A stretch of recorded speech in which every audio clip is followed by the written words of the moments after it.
నమస్కారం vision news కి స్వాగతం। ఈనాటి వార్తలు।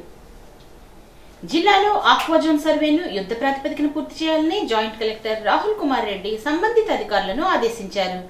మంగళవారం భీమవరం కలెక్టరేట్ ఛాంబర్ నందు జాయింట్ కలెక్టర్ ఆక్వాజోన్ సర్వేపై జిల్లాలోని మత్స్యశాఖ అధికారులతో సమీక్ష చేశారు।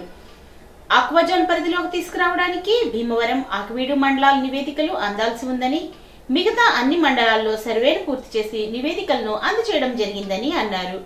అలాగే జిల్లాలోని 1,32,562 ఎకరాల విస్తీర్ణంలో ఆక్వా సాగు జరుగుతున్నదని, వీటిలో 1,04,792 ఎకరాలు మాత్రమే ఆక్వాజోన్ పరిధిలో ఉన్నాయని తెలిపారు। మిగిలిన వాటిలో 27,770 ఎకరాల్లో ఆక్వాజోన్ సర్వేను పూర్తి చేయడం జరిగిందని, వర్షం ముంపు తక్కువ సారం కలిగిన వ్యవసాయ భూములు, ఆక్వా చెరువులు చుట్టూ ఉన్న భూములు ఆక్వా సాగు అనుకూలంగా మరో 6,540 ఎకరాలను సర్వేలో గుర్తించడం జరిగిందని తెలిపారు। ఈ సందర్భంగా జేసీ మాట్లాడుతూ మత్స్యశాఖ అధికారులు నిబంధనల మేరకే ఆక్వాజోన్ సర్వేను పూర్తి చేయాలని, ఆక్వాజోన్ సర్వేలో అర్హత గల చెరువులను పంటకు అనుకూలంగా లేని ముంపు ప్రాంతాలను మాత్రమే కొత్తగా చెరువులు తవ్వుకునేందుకు ఆక్వాజోన్ లో చేర్చాలని అన్నారు। మోక్షగుండం విశ్వేశ్వరయ్య పుట్టినరోజు సందర్భంగా జాతీయ ఇంజనీర్స్ డే కార్యక్రమాన్ని ఆర్తిలి లయన్స్ క్లబ్ ఆధ్వర్యంలో క్లబ్ అధ్యక్షులు సిరిగాలి నాగేశ్వరరావు అధ్యక్షతన నిర్వహించారు। అత్తిలి మండల ఎలక్ట్రికల్ ఏఈకి, అత్తిలి మండల హౌసింగ్ ఏఈకి, అత్తిలి మండల ఇరిగేషన్ ఏఈకి సన్మానం చేశారు। ఈ కార్యక్రమంలో జడ్సీ పట్నాల వెంకటేశ్వరరావు, మొదటి vice president U Bhaskar Rao, DC Yatam Rambabu, Dasam Babji, Vaddi Kondababu, Lankalapalli Venkanna, Bandi Srinu, B Praveen Roy, Somasundar, Koripalli Satyanarayana Lions సభ్యులు పాల్గొన్నారు। గ్రామ రెవెన్యూ సహాయకులకు వేతన స్కేళ్లను అమలు చేయాలని, డిఏలను కొనసాగించాలని, అర్హులైన విఆర్ఏలకు పదోన్నతులు ఇవ్వాలని కోరుతూ అత్తిలి తహసీల్దార్ కార్యాలయం వద్ద తహసీల్దార్ దశకవంశీకి వినతి పత్రాన్ని అందజేశారు। రీసర్వేలో వృద్ధులైన విఆర్ఏలను మినహాయించి నామినీలకు అవకాశం ఇవ్వాలని, నామినీ విఆర్ఏలను కూడా క్రమబద్ధీకరించాలని కోరారు। సంక్షేమ పథకాలను అమలు చేయాలని అభ్యర్థించారు। విఆర్ఏల సంఘం జిల్లా వర్కింగ్ ప్రెసిడెంట్ బివిఏవి పండు, మండల శాఖ అధ్యక్షుడు ఎల్ శ్రీకాంత్, ఉపాధ్యక్షుడు ఆర్ఎస్ రత్నం, నతానియేలు తదితరులు ఈ కార్యక్రమంలో పాల్గొన్నారు।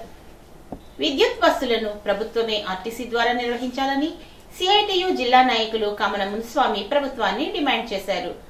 RTS WF union Tanuku depot మహాసభ ప్రసాద్ అధ్యక్షతన మంగళవారం నాడు తణుకు అమరవీర్ల భవనంలో జరిగింది। ఈ సభలో మునిస్వామి మాట్లాడుతూ కేంద్ర ప్రభుత్వము విద్యుత్ బస్సుల పథకం పేరుతో సబ్సిడీతో కూడిన విద్యుత్ బస్సులను రాష్ట్ర ప్రభుత్వాలకు ఇస్తుందని, వీటిని రాష్ట్ర ప్రభుత్వాలు ప్రైవేటు వ్యక్తులకు ఇస్తున్నారని, ఇది సరైన విధానం కాదని అన్నారు। రాష్ట్రంలో స్త్రీ శక్తి పథకాన్ని అమలు చేస్తున్నారని, దీనికి ప్రభుత్వం 2,000 కోట్ల రూపాయలు కేటాయించారని ముఖ్యమంత్రి తెలియజేశారని అన్నారు। కార్మిక సంఘాలు ఈ పథకాలకు ఏది వ్యతిరేకం కాదని, కార్మికుల ఇబ్బందులను కూడా ప్రభుత్వాలు ఆలోచించాలని అన్నారు। ఆర్టీసీకి రాష్ట్ర వ్యాప్తంగా 2,000 ఎకరాల విలువైన స్థలాలు ఉన్నవని, వాటిని ప్రైవేట్ వ్యక్తులకు కట్టబట్టాలని, షాపింగ్ మాల్స్ ఆలోచనలో పాలకులు ఉన్నారని, దీనిలో భాగంగానే విజయవాడ, విశాఖపట్నం సిటీలో స్థలాలను లులు షాపింగ్ మాల్ కి ఇవ్వడాన్ని రద్దు చేయాలని మునిస్వామి డిమాండ్ చేశారు। ముందుగా సంఘ ఆవిర్భావ దినోత్సవ ఉద్యమాలను చేస్తారని తెలిపారు। ఈ మహాసభలో నూతన కమిటీ ఎన్నిక జరిగింది। నూతన కమిటీ అధ్యక్షుడు కొమరవూరి నాగరాజు, ఉపాధ్యక్షులు చింతల రామకృష్ణ, తరిపట్ల వెంకట శ్రీనివాసమూర్తి, కార్యదర్శి నూతలపాటి శ్రీనివాస్, సహాయ కార్యదర్శులు కొమ్మలకుల గణేష్, నాగ వెంకట సాయి కుమార్, కొండాపత్తుల నాగ వెంకట సూర్యచంద్రరావు, ట్రెజరర్ అనంతపల్లి ప్రసాద్, రామేశ్వరపు నాగ వెంకట దుర్గారావు, ప్రచార కార్యదర్శిగా పేకేటి వెంకట సత్యనారాయణ ఎన్నికయ్యారు। మహాసభ నిర్వహించుకుంటున్నాం। ఆర్టీసీ డిపో మహాసభ ఎస్డబ్ల్యూఎఫ్ యూనియన్ తరఫున నిర్వహించుకుంటున్నాం। ఈరోజు రాష్ట్ర ప్రభుత్వం ఆర్టీసీలో ఉన్న కార్మికుల యొక్క సమస్యలను పరిష్కరించుకోకుండా ఆర్టీసీని ప్రైవేటీకరణ చేయాలనే ఉద్దేశంతో అనేక సవరణలు చేయడం జరుగుతుంది। ఇవాళ కార్మికులపై అనేక భారాలు పెంచడం జరుగుతుంది। నేడు కొత్త బస్సులనేవి కూడా కొనుగోలు చేయకుండా స్త్రీశక్తి అనే పథకాన్ని అమలు చేస్తున్నారు। పథకాలకి కార్మికులు వ్యతిరేకమైనది కాదు, కానీ పథకాన్ని ప్రవేశపెట్టే ముందు బస్సులని అధిక బస్సులను కూడా ఏర్పాటు చేయవలసిన బాధ్యత ఉంది। అలాగే కార్మికుల యొక్క సమస్యను కూడా పరిష్కరించవలసిన పని ఉంది. ఇవాళ ఈ ఫ్రీ బస్సు పథకం వల్ల ఇవాళ మహిళలు ఎక్కువ మంది మరి బస్సు ప్రయాణం చేస్తున్నారని ప్రభుత్వం చెప్తుంది. ఆ విధంగానే ప్రయాణాలు సాగుతున్నాయి. దీనివల్ల మరి లోడింగ్ ఎక్కువ బస్సుల్లో జరగడం వల్ల ప్రమాదాలు జరిగే పని ఉంది. కార్మికుల పట్ల పనిభారం కూడా పెరుగుతుంది. వాటిని కూడా పరిశీలనలో తీసుకోకుండా మరి ప్రభుత్వం పథకాలు ప్రవేశపెట్టడం ఇది చాలా ఇబ్బందికరమైనది అని ఎస్డబ్ల్యూ అభిప్రాయపడుతుంది. అదేవిధంగా మరి గతంలో ఈ ప్రైవేటీకరణ బస్సుల్ని ఇవాళ ఎయిర్ బస్సులను తీసుకురావడం జరిగింది. అలాగే మరి ఈ కాంట్రాక్ట్ విధానంలో బస్సులని తీసుకురావడం కార్మికుల సంఖ్యను పెంచకుండా ఉన్న కార్మికుల సంఖ్య అధిక భాగంగా పనిచేయడం జరుగుతుంది. ప్రభుత్వం ఆర్టీసీకి రావాల్సిన నిధుల్ని కేటాయించకపోవడం జరుగుతుంది.